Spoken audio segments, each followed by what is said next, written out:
அம்மா அடிக்கடி என்னிடம் சொல்லிக் கொண்டே இருப்பார். அருண், ரம்யாவை கூட்டிக்கிட்டு பழனிக்கும் மதுரைக்கும் போயிட்டு வாடா. அவள் ஆசைப்பட்ட மாதிரி ஒரு சுற்றுலா கூட்டிக்கிட்டு போய் என்று. நான் உடனே, நீயும் வரதா இருந்தாதான் நாங்கள் போவோம் என்பேன். நான் அப்படி சொன்னாலே அம்மாவின் கண்கள் கலங்கிவிடும். ஆனால் பக்கத்தில் இருக்கும் என் மனைவி ரம்யாவின் முகம் கோபத்தில் சிவக்கும். அம்மா மெதுவான குரலில், இல்லையப்பா, நான் இந்த வயசான காலத்தில் எதுக்கு, நீங்கள் 2 பேரும் மட்டும் போயிட்டு வாங்க, நான் இங்கே பத்திரமா இருப்பேன் என்பார். எனக்கு ரம்யா மீது ஒரு சந்தேகம் இருந்து கொண்டே இருந்தது. அவள் அம்மாவை சரியாக நடத்துவதில்லையோ என்று என் உள்ளுணர்வு எச்சரித்தது. ஒரு நாள் நள்ளிரவு திடீரென ஏதோ சத்தம் கேட்டு எனக்கு விழிப்பு வந்தது. மெல்ல எழுந்து அம்மாவின் அறை பக்கம் போனேன். அங்கே நான் கண்ட காட்சி என் ரத்தத்தை உறைய வைத்தது. ரம்யா என் அம்மாவை தரதரவென்று இழுத்து அடித்து கொண்டிருந்தாள். அந்த பரிதாப நிலையிலும், அம்மா, என்னை விட்டுவிடு தாயே, அவன்கிட்ட எதுவும் சொல்லிவிடாதே என்று கெஞ்சிக் கொண்டிருந்தார். எனக்கு கோபம் தலைக்கேறியது. இன்று இவளுக்கு விவாகரத்து கொடுத்துவிட வேண்டும் என்று ஆவேசமாக உள்ளே நுழைந்தேன். அம்மா தரையில் சுருண்டு கிடந்தார். ஆனால் என் மனைவி ரம்யா செய்த காரியத்தை பார்த்ததும் என் அறிவு வேலை செய்யவில்லை. ஆத்திரத்தில் நான் என் அம்மாவின் கழுத்தையே நெரிக்கத் தொடங்கினேன். என் பெயர் அருண். என் பெற்றோருக்கு நான் ஒரே பிள்ளை. என் அப்பா அம்மா இருவருமே என்னை தங்கள் உயிராக கருதினார்கள். நான் ஆசைப்பட்ட ஒவ்வொன்றையும் அவர்கள் பார்த்து பார்த்து செய்தார்கள். என்னை சிறந்த கல்லூரியில் படிக்க வைத்து நான் சொந்தமாக தொழில் தொடங்க அத்தனை உதவிகளையும் செய்தார்கள். அவர்களின் முதுமை காலத்தில் நான் மட்டுமே அவர்களுக்கு ஒரே பிடிமானம். எங்கள் வீடு ஒரு கோவில் போல இருந்தது. அப்பா அலுவலகத்திலிருந்து வந்தாலே அந்த வீடே களைகட்டும். அம்மா அவருக்கு பணிவிடை செய்வதில் அத்தனை இன்பம் காண்பார். நான் அப்போது பல்கலைக்கழகத்தில் படித்து கொண்டிருந்த காலம். அருண், உனக்காக ஒரு அருமையான பிஸ்னஸ் பிளான் வச்சிருக்கேன். நீ டிகிரி முடித்ததும் அதை ஆரம்பிச்சிடலாம் என்று ஒரு மாலை வேளையில் அப்பா காஃபி அருந்தியபடி சொன்னார். நிச்சயமாப்பா, நீங்கள் கஷ்டப்பட்டது போதும்.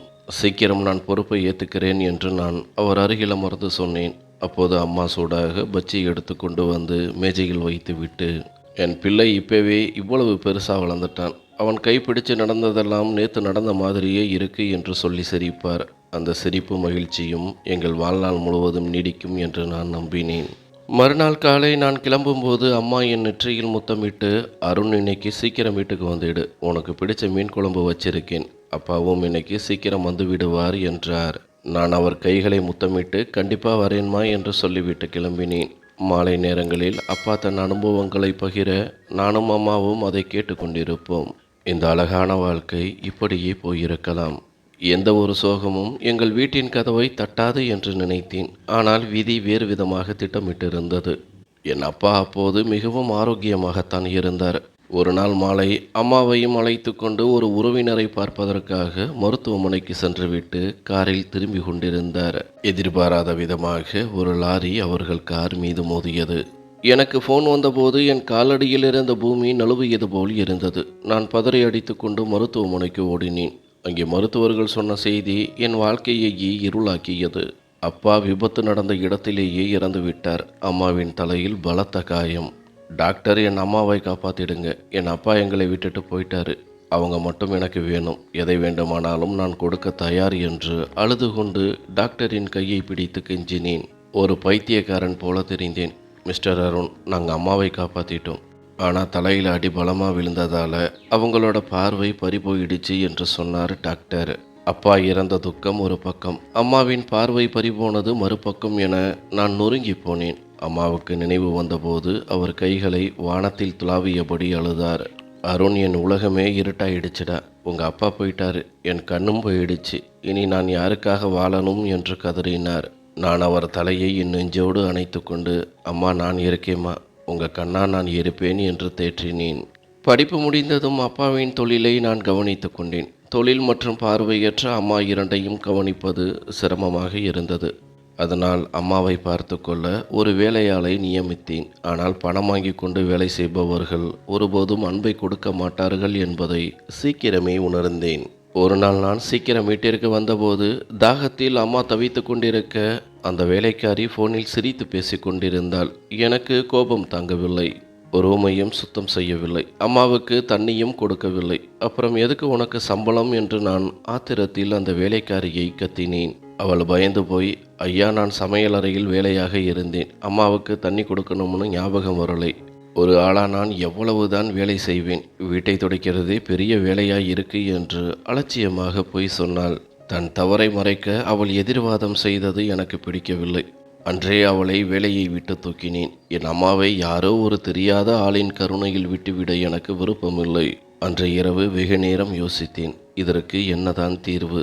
அப்போதுதான் எனக்கு கல்லூரியில் என்னுடன் படித்த ரம்யாவின் நினைவு வந்தது. நாங்கள் கல்லூரி கேண்டீனில் அமர்ந்து எதிர்காலத்தை பற்றி பேசிக்கொண்டிருப்போம். ரம்யா எப்பொழுதும் சொல்வாள், எனக்கு வர்ற கணவர் உறவுகளுக்கு மதிப்பு கொடுக்க தெரிஞ்சவராய் இருக்கணும் என்று. ஒரு நாள் அவளிடம் கேட்டேன், ரம்யா, நான் என் பெற்றோருக்கு ஒரே பையன். என் தோள்களில் நிறைய பொறுப்புகள் உள்ளது. என் வாழ்க்கை பயணத்தில் எனக்கு துணையா வருவியா? அதற்கு அவள் சிரித்து கொண்டே, அருண், உன்னோட இந்த பொறுப்பான குணம்தான் எனக்கு ரொம்ப பிடிக்கும். நான் உனக்கு எப்போதும் தோள் கொடுப்பேன் என்றாள். எனக்கு ரம்யாவை மிகவும் பிடித்திருந்தது. அவள் பண்பானவள், பொறுப்பானவள் என்று நம்பினேன். அம்மாவை பார்த்து கொள்ள ஒரு மகளாக அவள் வீட்டிற்கு வருவதுதான் சரி என முடிவெடுத்தேன். அடுத்த நாள் அம்மாவின் அருகில் அமர்ந்து அவர் கைகளை வருடி கொண்டே பேசினேன். அம்மா, நான் கல்யாணம் பண்ணிக்கலாம்னு இருக்கேன். என் தோழி ரம்யா ரொம்ப நல்ல பொண்ணு. அவள் உங்களை நல்லா பார்த்துப்பா என்றேன். அருண் மகனே, உனக்கு பிடிச்சிருந்தா எனக்கு சம்மதம்தான். எனக்கு தேவையெல்லாம் என்னையும் உன்னையும் அன்பாக பார்த்துக்கிற ஒரு மருமகள் தான் என்று அம்மா என் தலையை வருடி ஆசீர்வதித்தார். நாங்கள் ரம்யா வீட்டிற்கு சென்று பெண் கேட்டோம். எங்கள் குடும்ப கௌரவத்தையும் வளர்ந்து வரும் பிசினஸையும் பார்த்து அவர்கள் மகிழ்ச்சியுடன் சம்மதித்தனர். சில காலத்திலேயே ஊருமெச்ச எங்கள் கல்யாணம் நடந்தது. ரம்யா வீட்டிற்கு வந்ததும் என் வாழ்க்கையில் புது அமைதி வந்தது போல் இருந்தது. அவளை நான் உயிருக்கு உயிராக நேசித்தேன். கண்மூடித்தனமாக நம்பினேன். திருமணமான முதல் நாளே ரம்யாவின் கைகளை பிடித்து கொண்டு சொன்னேன், ரம்யா, எங்கள் அம்மாவுக்கு பார்வை இல்லை. ஆனால் அவங்க தான் என் உயிர். அவங்களை உன் பெத்த தாய் மாதிரி நீ தான் பார்த்துக்கணும். அதற்கு ரம்யா, அருண், நீங்கள் கவலையே படாதீங்க. இனி அவங்க என் அம்மா. அவங்க பணிவிடையில் நான் எந்த குறையும் வைக்க மாட்டேன். நீங்கள் நிம்மதியாக பிசினஸை கவனிங்க என்று நம்பிக்கையூட்டினாள். ஆரம்ப நாட்களில் ரம்யா உண்மையிலேயே அம்மாவை அன்பாக பார்த்து கொண்டாள். அவருக்கு நேரம் தவறாமல் உணவு, மருந்து, உடைகள் என ஒவ்வொன்றையும் கவனித்தாள். அம்மா என்னிடம் ரம்யாவை பற்றி புகழாரம் சுட்டுவார். அருண், ரம்யா எனக்கு மருமகளா வரலடா, அவள் ஒரு மகளா வந்திருக்கா. நீ இல்லாத குறையே எனக்கு தெரியவில்லை என்று நெகிழ்ந்து சொன்னார். இதை கேட்டு என் மனம் குளிர்ந்தது. வீட்டை பற்றிய கவலை இல்லாமல் நான் பிசினஸில் இன்னும் தீவிரமாக இறங்கினேன். என் தொழில் ஒரு ஊரோடு நிற்காமல் பல நகரங்களுக்கு பரவியது. கிளைண்டுகளை பார்க்கவும் புதிய ஒப்பந்தங்கள் போடவும் நான் அடிக்கடி வெளியூர் சொல்ல வேண்டியிருந்தது. பிசினஸ் வளர வளர என் வேலைப்பளுவும் அதிகரித்தது. வாரத்தில் ஒரு நாள் அல்லது 2 நாட்கள் தான் வீட்டிற்கு வருவேன். அந்த நேரத்திலும் லேப்டாப்பும் கையுமாக அல்லது ஃபோன் கால்களிலோ இருப்பேன். தன் பெற்றோரின் செல்லப்பிள்ளையாக வளர்ந்த நான் பணம் சம்பாதிக்கும் வரையில் என் வீட்டில் பார்வையில்லாத ஒரு தாய் என் குரலை கேட்க ஏங்கிக் கொண்டிருக்கின்றார் என்ற அடிப்படை உண்மையை மறந்தே போனேன். என் மனைவி ரம்யாவுக்கும் என்னால் சரியான நேரத்தை கொடுக்க முடியவில்லை. அருண், இன்னைக்கு ஞாயிற்றுக்கிழமை. இன்னைக்காவது அந்த லேப்டாப்பை மூடி வச்சுட்டு நம்ம கூட உட்காந்து நிம்மதியாக ஒரு டீ குடிங்க. உங்களுக்கு பிடிச்ச பஜ்ஜி செஞ்சு வச்சிருக்கேன் என்று ரம்யா ஒரு முறை கெஞ்சும் குரலில் சொன்னாள். ரம்யா, உனக்கு அறிவு இருக்கா? நான் எவ்வளவு பெரிய ப்ராஜெக்டில் இருக்கேன்னு உனக்கு தெரியுமா? நாளைக்கு முக்கியமான மீட்டிங் இருக்குது. என்னை தொந்தரவு செய்யாதே என்று எரிச்சலோடு கத்தினேன். ரம்யா அமைதியாக டீ கப்பை வைத்துவிட்டு அறையை விட்டு வெளியே போனாள். என் அலட்சியமான பேச்சு அவளை எந்த அளவிற்கு காயப்படுத்தி இருக்கும் என்று அந்த தருணத்தில் நான் உணரவில்லை. அவர்களுக்காகத்தானே சம்பாதிக்கிறேன் என்ற மமதையில் நான் இருந்தேன். அவர்களுக்கு தேவையான எல்லா வசதிகளையும் செய்து தருகிறேன் என்று பெருமையாக நினைத்து கொண்டேன். ஆனால் உறவுகள் என்பது வெறும் பணத்தாலும் வசதிகளாலும் மட்டும் ஓடுவதில்லை என்பதை நான் மறந்துவிட்டேன். அவற்றிற்கு நேரம், அன்பு மற்றும் அக்கறை தேவை. மாதங்கள், வருடங்களானது. என் பிசினஸ் உச்சத்தை தொட்டது. ஊரிலேயே நான் ஒரு மிகப்பெரிய தொழிலதிபராக மாறினேன். ஆனால் வீட்டிற்கு திரும்பும் பொழுதெல்லாம் ரம்யாவின் குணத்தில் பெரிய மாற்றம் தெரிந்தது. முன்பு இருந்த அந்த புன்னகை அவளிடம் இல்லை. எப்போதும் எரிச்சலும் ஒருவித சலிப்புமே அவளிடம் மிஞ்சி இருந்தது. ஒரு முறை நான் சொல்லாமல் சீக்கிரம் வீட்டிற்கு வந்தபோது வாசலில் நின்ற ரம்யா, என்ன அருண், நாளைக்கு வரதா சொன்னீங்க, இப்பவே வந்துட்டீங்க, எல்லாம் சரியா என்று கேட்டாள். அவள் குரலில் அந்த பழைய வரவேற்பு இல்லை. மீட்டிங் சீக்கிரம் முடிஞ்சது, அதுதான் வந்தேன். அம்மா எங்க தூங்குறாங்களா என்று சோஃபாவில் கோட்டை போட்டுக்கொண்டே கேட்டேன். அவங்க ரூமில் இருப்பாங்க. காலையில் டிஃபன் கொடுத்தேன். என்னால் நாள் முழுக்க அவங்க கூட உட்காந்துக்கிட்டு இருக்க முடியாது என்று கசப்போடு சொல்லிவிட்டு சமையல் அறைக்கு சென்றாள். அவள் பதில் எனக்கு சங்கடமாக இருந்தாலும் பயணக்களைப்பால் நான் அதை பெரிதாக எடுத்துக்கொள்ளவில்லை. ஆனால் நாட்கள் செல்ல செல்ல ரம்யாவின் குணம் என் அம்மாவிடம் மோசமாக மாறுவதை கவனித்தேன். டைனிங் டேபிளில் நாங்கள் மூவரும் ஒன்றாக அமரும்போது ரம்யாவின் பேச்சில் ஒருவித கசப்பும் கோபமும் வெளிப்படையாக தெரிந்தது. ஒரு நாள் மதியம் சாப்பிடும்போது கைகள் நடுக்கத்தில் இருந்த அம்மாவின் கைகளிலிருந்து ஒரு கிளாஸ் தண்ணீர் தவறி கீழே சிந்தியது. அம்மா, மறுபடியும் தண்ணீரை கொட்டிட்டீங்களா? இப்போ இதையெல்லாம் நான் மறுபடியும் சுத்தம் செய்யணுமா? ஏற்கனவே வேலை செஞ்சு செஞ்சு என் இடுப்பே உடைஞ்சு போயிருக்கு. நீங்கள் என்னடானா தினமும் ஒரு வேலையை இழுத்து விடுறீங்க என்று ரம்யா கத்தினாள். மன்னிச்சிடு தாயே, எனக்கு தெரியவில்லை. இருட்டாயிருந்ததால் கை தட்டிடுச்சு. இனிமே ஜாக்கிரதையாக இருப்பேன் என்று அம்மா குற்ற உணர்வுடன் தலைகுனிந்தார். எனக்கு ரம்யாவின் மேல் ஆத்திரம் வந்தாலும் வீட்டில் சண்டை வரக்கூடாது என்பதற்காக அமைதியாக நானே தரையை துடைக்கச் சென்றேன். விடுங்க, நானே சுத்தம் செய்கிறேன். உங்கள் அம்மாவுக்கு கொஞ்சம் புத்திமதி சொல்லுங்க என்று ரம்யா துணியை என் கையிலிருந்து பிடுங்கினாள். ரம்யா அவங்க வேணும்னே செய்யலை. அவங்களுக்கு கண் தெரியாது. நீ கொஞ்சம் பொறுமையாக இருக்கலாம்ல என்று நான் மென்மையாக சொன்னேன்.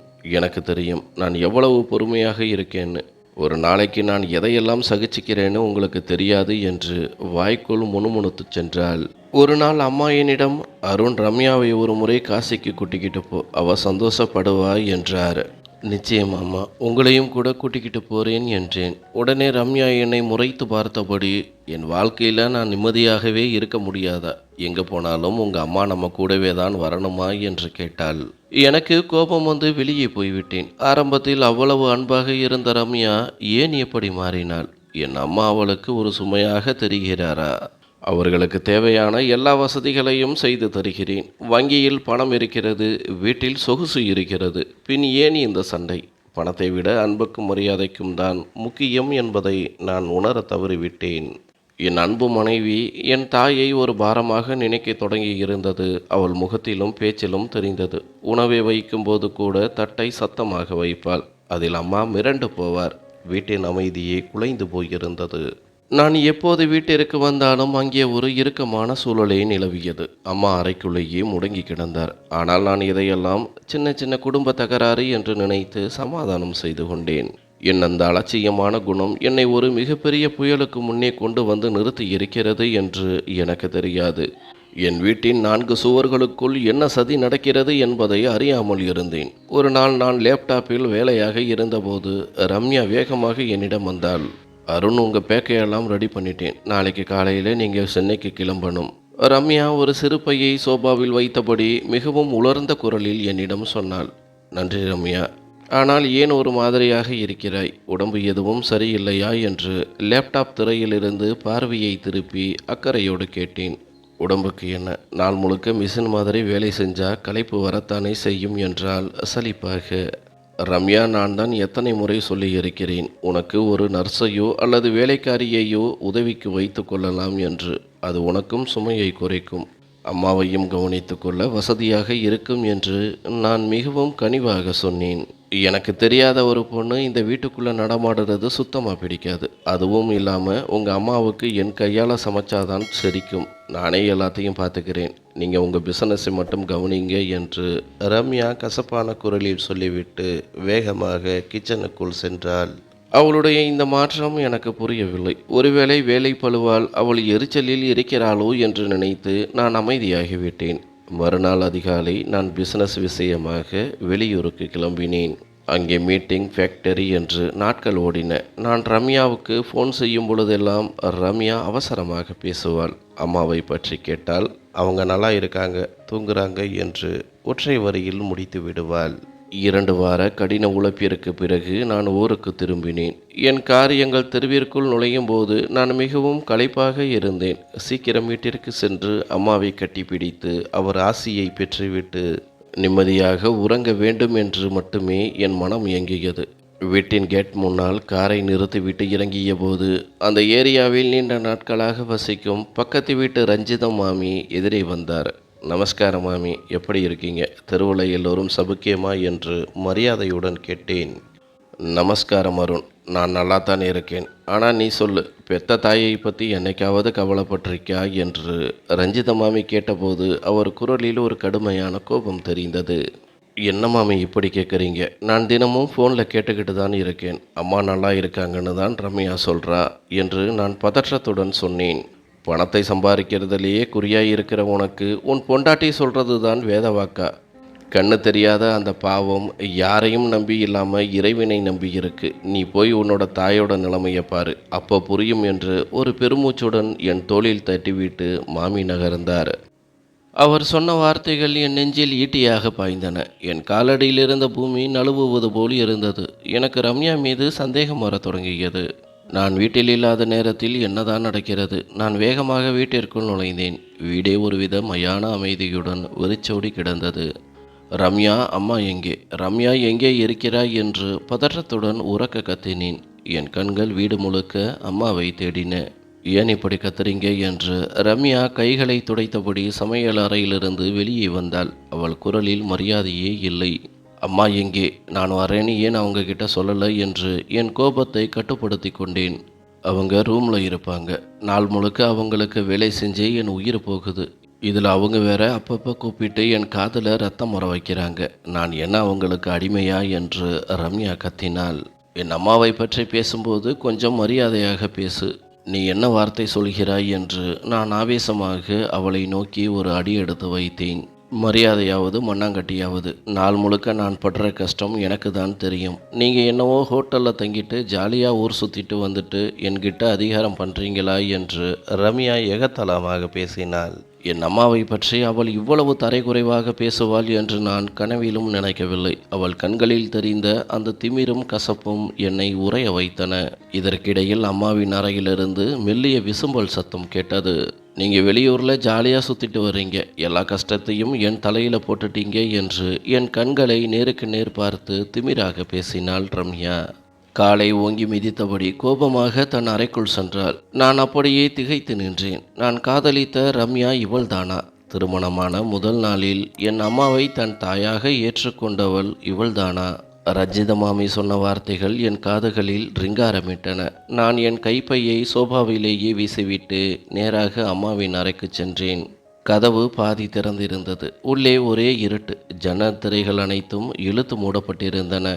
அறையெங்கும் மருந்துகள் மற்றும் ஒருவிதமான அடைபட்ட வாடை வீசியது. படபடக்கும் இதயத்துடன் நான் சுவிட்சை போட்டேன். அங்கே நான் கண்ட காட்சி என் நெஞ்சை பிழிந்தது. என் தாய் கட்டிலில் ஒரு மூலையில் ஒடுங்கி அமர்ந்திருந்தார். தலைமுடி கலைந்து உடுத்து இருந்த உடையில் தேநீர் கொற்றிய கரைகள் காய்ந்து போயிருந்தன. முகம் வாடி மஞ்சள் பூத்தது போல் இரத்தமே இல்லாமல் இருந்தார். அம்மா, இது என்ன கோலம்? அறை ஏன் இவ்வளவு இருட்டாக இருக்கிறது என்று பதறியபடி ஓடிச் சென்று நடுங்கிக் கொண்டிருந்த அவர் கைகளை பற்றி கொண்டு விம்மிய குரலில் கேட்டேன்.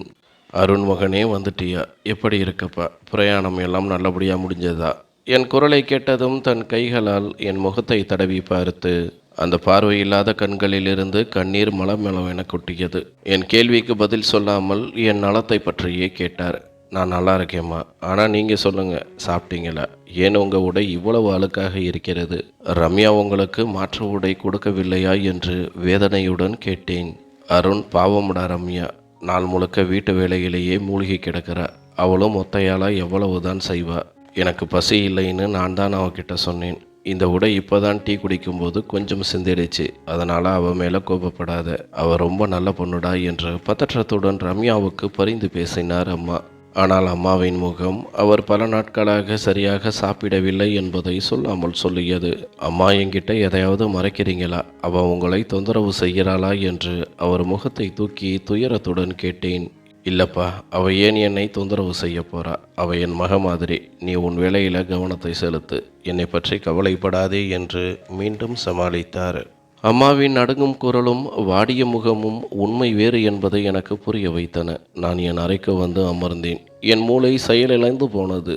ஒரு பக்கம் என் மனைவியின் அந்த நச்சுத்தன்மை வாய்ந்த முகம், மறுபக்கம் அநியாயத்தை சகித்து கொண்டு மௌனமாக தவிக்கும் என் பார்வையற்ற தாய், இன்னொரு பக்கம் அக்கம் பக்கத்தினர் என் குடும்பத்தை பற்றி பேசும் அவதூறுகள்.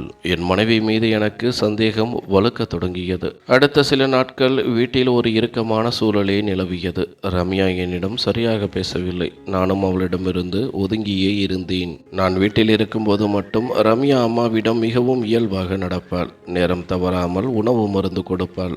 ஆனால் அவளது சிரிப்பு மிகவும் செயற்கையாக இருக்கும். இதுவெல்லாம் என் கண்களில் மண்ணை தூவுவதற்காக அவள் போடும் நாடகம் என்று எனக்கு தெரியும். என் சந்தேகத்தை தீர்த்து கொள்ள ஒரே ஒரு வழிதான் எனக்கு தெரிந்தது. நான் இல்லாத நேரத்தில் வீட்டில் என்ன நடக்கிறது என்பதை தெரிந்து கொள்ள ஏதாவது ஏற்பாடு செய்ய வேண்டும். அதற்கான வாய்ப்பும் தேடி வந்தது. அருண், எங்கள் அம்மாவுக்கு உடம்பு சரியில்லை. நான் 2 நாள் அம்மா வீட்டிற்கு போகணும். நீங்கள் அம்மாவை பார்த்துக்கங்க. அவங்களுக்கு தேவையானதை செஞ்சு ஃப்ரிட்ஜில் வச்சிருக்கேன் என்று ஒரு நாள் காலை ரம்யா சொன்னாள். சரி ரம்யா, நீ கிளம்பு, நான் அம்மாவை பார்த்துக்கிறேன் என்று உடனே சம்மதித்தேன். என் மூளை வேகமாக வேலை செய்ய தொடங்கியது. ரம்யா ஊருக்கு கிளம்பினாள். அன்று எனக்கு அலுவலக விடுமுறை என்பதால் நான் வீட்டிலேயே இருந்தேன். அம்மாவுக்கு பிடித்த உணவை கொடுத்து அவரை ஓய்வெடுக்கச் செய்தேன். இப்போது வீடு காலியாக இருந்தது. ரம்யா வருவதற்கு இன்னும் 2 நாட்கள் ஆகும். நான் ஒரு நொடி கூட தாமதிக்காமல் எனக்கு தெரிந்த செக்யூரிட்டி கேமரா பொருத்துபவருக்கு ஃபோன் செய்தேன். ஹலோ கார்த்திக், எனக்கு ஒரு அவசர வேலை. கார்த்திக், உன்னுடைய உதவி எனக்கு இப்போவே வேணும். என் வீட்டுக்கு சில ரகசிய கேமராக்களை பொருத்தணும். அதுவும் இன்னைக்கே நடக்கணும் என்று என் நண்பனிடம் மிகவும் உறுதியான குரலில் கேட்டேன். என்ன அருண், திடீர்னு ரகசிய கேமரா எதுக்கு? எல்லாம் சரியா என்று அவன் ஆச்சரியத்துடன் கேட்டான். சில தனிப்பட்ட காரணங்கள். நீ உடனே கிளம்பி வா. ஆனால் ஒரு விஷயம், இந்த கேமராக்கள் இருக்கிறது என்று யாருக்கும் தெரியக்கூடாது என்றேன். சிறிது நேரத்திலேயே அவன் வந்தான். நான் முழு விவரத்தையும் சொல்லாமல் ஹால், கிச்சன் மற்றும் முக்கியமாக அம்மாவின் அறையில் கேமரா வேண்டும் என்று சொன்னேன். அருண், அம்மா ரூமில் எதுக்குடா கேமரா என்று கார்த்திக் தயக்கத்துடன் கேட்டான். இல்லை கார்த்திக், நான் வெளியூர் போயிருக்கும்போது அவங்க தனியாக இருப்பாங்க. அவங்களுக்கு கண்ணும் தெரியாது. அவங்க பாதுகாப்பாக இருக்காங்களான்னு நான் அப்பப்போ பார்த்துப்பேன், அதுதான் என்று பொய்யான காரணத்தை சொன்னேன். நாங்கள் இருவரும் மிக எச்சரிக்கையாக கேமராக்களை பொருத்த ஆரம்பித்தோம். அம்மாவின் அறையிலிருந்து ஒரு பெரிய ஓவியத்தின் சட்டத்திற்குள் கேமராவை யாருக்கும் தெரியாதபடி மறைத்து வைத்தோம். சமையல் அறையில் ஜன்னல் ஓரத்திலும் ஹாலிலும் கேமராக்கள் பொருத்தப்பட்டன. அனைத்தையும் என் செல்போனுடன் இணைத்தேன். கார்த்திக் சென்ற பிறகு சோதித்து பார்த்தேன். காட்சியும் ஒளியும் மிக தெளிவாக இருந்தன. ரம்யா ஊரிலிருந்து வந்துவிட்டாள். வீட்டின் சூழல் இப்படி மீண்டும் பழையபடி மாறியது. ஒரு முக்கியமான மீட்டிங்கிற்காக நான் பக்கத்து நகரத்திற்கு செல்ல வேண்டியிருந்தது. ரம்யா, நான் அடுத்த 2-3 நாளைக்கு வெளியூர் போகிறேன். அம்மாவை பத்திரமா பார்த்துக்கோ என்று கவலையே இல்லாதது போல் சொல்லிவிட்டு புறப்பட்டேன். காரை ஓட்டும்போது ஒரு பக்கம் என் மனைவியையே நான் உளவு பார்க்கிறேனே என்ற குற்ற உணர்வு இருந்தாலும் அம்மாவுக்காக இதை செய்தே ஆக வேண்டும் என்ற கட்டாயம் எனக்கு இருந்தது. 3 மணி நேர பயணத்திற்கு பிறகு அந்த ஊரை அடைந்தேன். என் மேலாளர் என்னை வரவேற்றார். கொஞ்சம் ஓய்வெடுத்து விட்டு வரேன், அப்புறம் மீட்டிங் வச்சுக்கலாம் என்று சொல்லிவிட்டு என் அறைக்குள் சென்று கதவை பூட்டினேன். இதயம் பலமாக துடிக்க என் மொபைல் ஸ்கிரீனை திறந்தேன். முதலில் ஹாலை பார்த்தேன், யாரும் இல்லை. பிறகு கிச்சன் கேமராவை திறந்தேன். அங்கே ரம்யா ஏதோ ஒரு பாடலை முணுமுணுத்தபடி மிகவும் மகிழ்ச்சியாக சமைத்து கொண்டிருந்தாள். நல்ல வேளை, அவள் நல்ல மூடில் தான் இருக்கிறாள். அம்மாவுக்கு நல்ல சாப்பாடு தான் செய்ய போறா. என் சந்தேகம் தப்பாக கூட இருக்கலாம் என்று ஒரு நிமிடம் நிம்மதி பெருமூச்சு விட்டேன். திருப்தியுடன் மொபைலை வைத்துவிட்டு மீட்டிங்கிற்கு சென்றேன். சுமார் 2 மணி நேரம் மீட்டிங் நடந்தது. ஆனாலும் என் கவனம் முழுவதும் மொபைல் மீதே இருந்தது. மீட்டிங் முடிந்ததும் அவசரமாக அறைக்கு திரும்பினேன். மதிய உணவு நேரம் என்பதால் அம்மா என்ன சாப்பிடுகிறார் என்று பார்க்க ஆவலாக இருந்தேன். அம்மாவின் அறையில் இருந்த கேமராவை திறந்தேன். அங்கே ரம்யா ஒரு பழைய துருப்பிடித்த எஃகு தட்டை அம்மாவின் படுக்கையில் ஓங்கி பட்டென்று வீசினாள். இந்தாங்க உங்கள் சாப்பாடு, சீக்கிரம் சாப்பிடுங்க, எனக்கு ஏகப்பட்ட வேலை கிடக்கு, நாள் முழுக்க உங்களை காவல் காக்க முடியாது என்று ரம்யா மிக கொடூரமான குரலில் கத்தினாள். ரம்யா, இந்த ரொட்டி ரொம்ப கல் மாதிரி இருக்குமா? என்னால் மெல்ல முடியல. குழம்பு எதுவும் இல்லையா?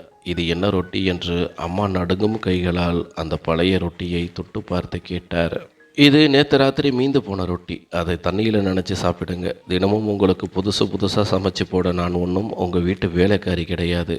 எனக்கும் வாழ உரிமை இருக்கு என்று ரம்யா இரக்கமே இல்லாமல் சொல்லிவிட்டு தரையை ஓங்கி விதித்தபடி வெளியே போனாள். அலுவலக நாற்காலியில் அமர்ந்து இதை பார்த்து கொண்டிருந்த என் இதயம் கொதித்தது. உடனடியாக கிச்சன் கேமராவை திறந்தேன். அங்கே நான் கண்ட காட்சி என் அறிவை மங்கச் செய்தது. ரம்யா டைனிங் டேபிளில் அமர்ந்து தான் சமைத்த மணமணக்கும் சிக்கன் குழம்பையும் சுட சுட பூ போன்ற சாதத்தையும் மிக ரசித்து சாப்பிட்டு கொண்டிருந்தாள்.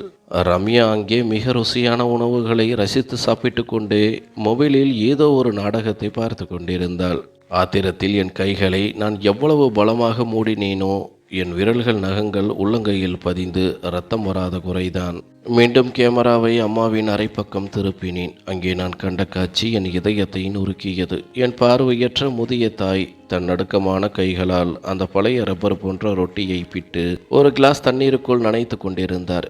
அது கொஞ்சம் ஊறியாவது மென்மையாக மாறாதா, அப்போதுதான் அதை விழுங்க முடியும் என்று அவர் போராடி கொண்டிருந்தார். இறைவா, என் வீட்டிலேயே என் தாய்க்கு இப்படி ஒரு அநீதியா என்று என் தலைமுடியை கோதியபடி அலறினேன். நான் இவ்வளவு சம்பாதிக்கிறேன், என்னிடம் பணத்திற்கு ஒரு குறையும் இல்லை. என் தாய் எனக்காக தன் வாழ்நாள் முழுவதையும் சந்தோஷங்களையும் தியாகம் செய்தவர். இன்று நான் கம்பீரமாக நடத்தும் இந்த பிசினஸ் என் தந்தை ரத்தம் சிந்தி உழைத்தது. அவருக்கு என் தாய் ஒவ்வொரு அடியிலும் துணையாக நின்றார். ஆனால் இன்று அதே தாய் என் பணத்தில் வாங்கிய சொகுசு வீட்டில் ஒருவேளை பழைய ரொட்டிக்காக ஏங்கிக் கொண்டிருக்கிறார். இந்த உண்மை ஒரு கூர்மையான கத்தி போல என் இதயத்தில் ஊடுருவுவது போல் இருந்தது. அருண் சார், உங்களுக்கு மதிய உணவு தயார் செய்துவிட்டேன், உள்ளே கொண்டு வரட்டுமா என்று என் உதவியாளர் கதவை தட்டி மிக மரியாதையாக கேட்டார். எனக்கு பசி இல்லை, நீங்கள் எல்லோரும் சாப்பிடுங்கள், என்னை யாரும் தொந்தரவு செய்ய வேண்டாம், நான் முக்கியமான வேலையில் இருக்கிறேன் என்று கோபமும் அழுகையும் கலந்த குரலில் கத்தினேன். என் கண்கள் அந்த மொபைல் திரையையே விரித்து கொண்டிருந்தன. என் ஆத்திரம் எல்லையை தாண்டியது. சில மணி நேரங்கள் கடந்தன. மாலை நேரமானது. ரம்யாவுக்கு தன் தவறு புரியும், அம்மாவுக்கு ஏதாவது நல்ல உணவு கொடுப்பாள் என்று ஒரு மெல்லிய நம்பிக்கையில் காத்திருந்தேன். ஆனால் அடுத்து நான் கண்ட காட்சி என் பொறுமையின் கடைசி இலையையும் அறுத்து எறிந்தது. ரம்யா விலை உயர்ந்த பட்டுப்புடவையை கட்டி மேக்கப் போட்டுக்கொண்டு கிளம்பி நின்றாள். தன் பையை தோளில் மாட்டிக்கொண்டு அம்மாவின் அரைவாசலுக்கு வந்தாள். நான் ஷாப்பிங் போகிறேன், பேசாமல் தூங்குங்க, நான் வர வரைக்கும் பின்னாடி இருந்து யாரும் என்னை கூப்பிடக்கூடாது, நான் வந்தாதான் கதவு திறக்கும் என்று மிக கொடூரமான குரலில் சொன்னாள்.